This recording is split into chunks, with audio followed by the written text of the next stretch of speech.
Discussing today. So it's this is quarter two we're going into. So these functions are pretty hard. They're not easy to detect, especially if you are you've never seen these type of functions before. So it can get a little bit tricky, but I guarantee you, if you really do what I say, then you won't have any problem with these functions. Okay? So they are called, the first type of function we're going to discuss is called a piecewise function. Piecewise function. Okay? So we're also going to talk about step functions and also going to talk about absolute value functions. But the first type is a piecewise function. So what is a piecewise function? So if you look at my board here, what we have is a coordinate system. Right? We have a coordinate system, and then these two functions here, it's a single function, but that's broken down into small parts. Okay? Now if you see, this is linear, this is also linear, but then there is a gap in between them, right? So by definition, a piecewise function, it is a function that is written using two or more expressions, okay? And on the graph of a piecewise function, a dot implies that the point here is included, right? And when you have a circle, that means that is not included. It's the same thing as just function when you go x is less than 5, and when you want to represent that function, you put a hole, because the hole indicates that the 5 is not included. And when you say x is less than or equal to 5, you put a dot, indicate that the dot shows you that the point is included. It's the same thing with piecewise functions. Okay, now we're going to learn how to build them. Given a piecewise function, how do you graph the function? That's the delicate part. Okay, so I'll give you an example here. First example, we have f of x is given. And f of x is given, and you see here I have this bracket here, right? So I have a specific domain for this function. F of x here is equal to x minus 2 if x is strictly less than -1, and it's x plus 3 if x is greater than or equal to -1. Why is this important? This is going to help us to draw this function, okay? So what I'm going to do is I'm going to delete this for now, and I'm going to show you how they got to that, right? So I just want to show you this as an example. So to draw this function, you first start with a table of values. We're going to make two tables of values, and I'll tell you why I did that. I want to separate these two because each function has a specific domain.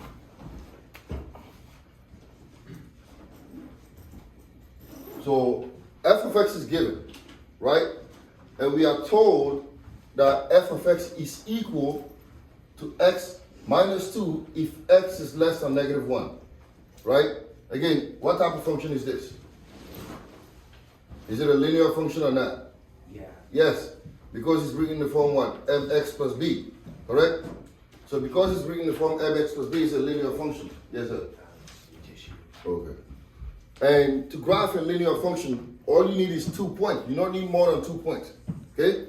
So now, what I'm going to do is this. Because they told us that the function is equal to x minus 2 if x is less than -1, I'm going to start with -1, right?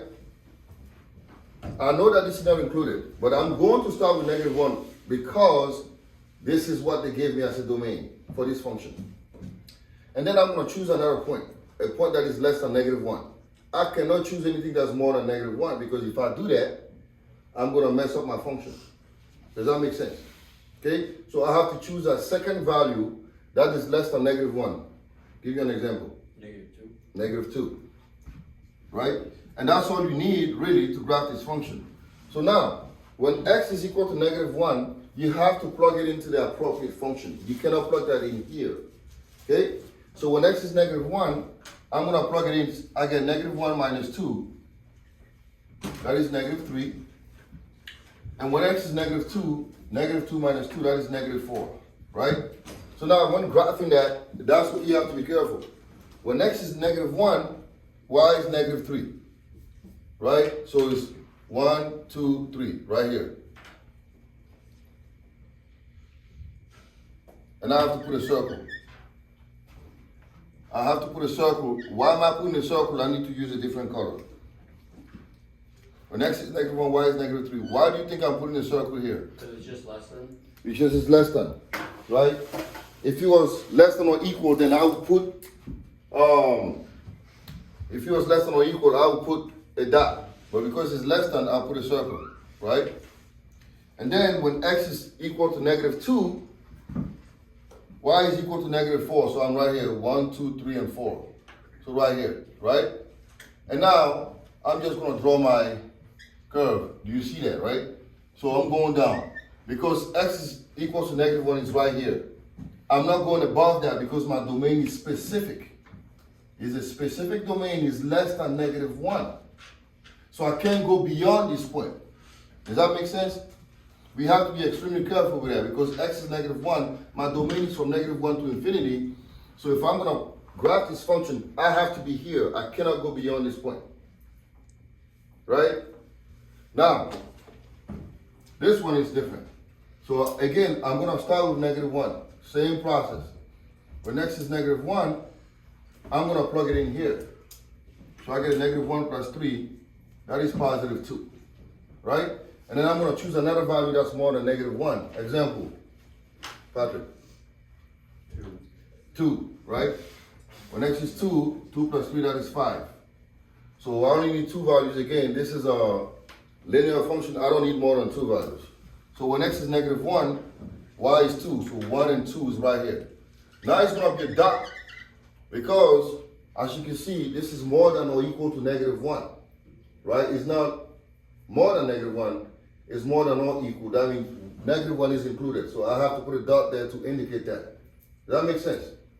Now, next, when x is 2, y is 5. 1, 2, 3, 4, 5. Right here. Right? Again, I'm going to go beyond this. Okay? Because my domain tells me that if x is greater than or equal to -1, the function is equal to this. So this is going all the way to infinity, from -1 to infinity.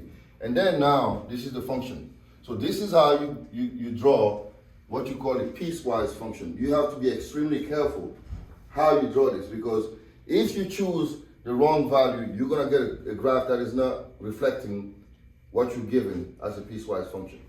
All right? So you have to have the appropriate unit. So let's do an example here. Wait. No, I'm not erasing that. Okay. I'm not erasing it. Before you, can I just wait? Can you just wait a second? Yeah. Yeah. Okay. Can I erase this though? This? Okay.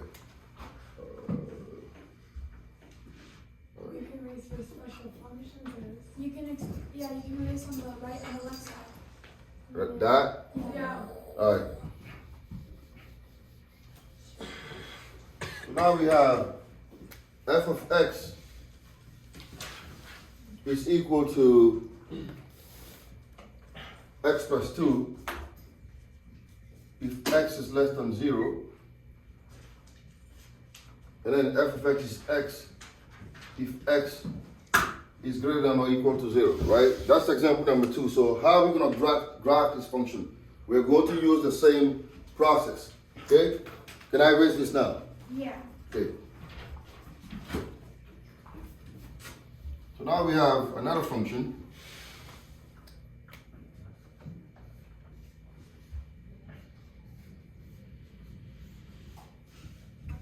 Now remember, when you draw this function, you always have to start with a limiting point, right? My cutoff value is 0, correct? So code, if I want to plug in, if I want to put for the first function, we're going to call that function 1, right? If I want to choose my arbitrary values, what will be my first value here? -1. Say it again? -1. You have to start at 0, right? You have to always start at a value that's given to you because that's the cutoff. All right, it's almost like that's your border. If you start at a value that's less than that or more than that, it's going to screw up your graph. Okay, always start with the limiting value, the cutoff value. Okay, when x is 0, what will be f of x shape? 0. You gotta plug it in the function. So 2. 2, right? That's 2. And then I need another value that's less than 0. -1. -1, right? When x is -1, I'm plugging it in there. -1 plus 2 is 1. Okay? So now I have my 2 values for this function. So I'm gonna start here. When x is 0, right? Y is 2. Right here, so what am I gonna put there now? A dot or a circle? Circle, right? And then, the reason why I'm putting a circle is why? Because it's less than 0. 0 is not included. Okay? If it's less than or equal or more than or equal, you put a dot. But if it's otherwise, you put a circle. Okay? Now, when x is negative 1, y is 1. Right? When x is negative 1, y is 1. I'm right here. So remember, my domain is from what? From 0 to negative infinity. So if I want to draw my line, it's going to go this way, and I will have this. Does that make sense? Okay? And now I'm on to the second graph. And x is more than or equal to 0. So what value do I start with here? 0. 0. There you go. 0. So when x is 0, what's y? 0. 0. And then choose another one. Easiest. 1. 1. 60. It has to be more than or equal to 0. Oh, okay, so 1, right? And then 1. So when x is 0, y is 0. And when x is 1, y is 1. Right here. And then you go this way. So this is how the graph is going to look. So 0, 0, 1, 1. And then make sure you draw here because your domain is from 0 to positive infinity. Right? So therefore, we have to make sure we put in the dot here to indicate that 0 is included. All right? So again, these are not really hard to do once you understand the gist of it. Remember, always put the limiting value, right? The cutoff. And then use that to put your circles or your dot. And that is easy to do, right? Once you figure it out. Now we're going to go backward. Now we are given a function. How do we write the function based on the graph? Now that's harder, right? Because now you have this, and they want you to build that. We're going backward, right? First we had this and we built this. Now we have the graph. How do we find the function? That's more delicate work, right? But again, if you use our cutoff value, we'll be able to figure it out. So let me show you how to do that.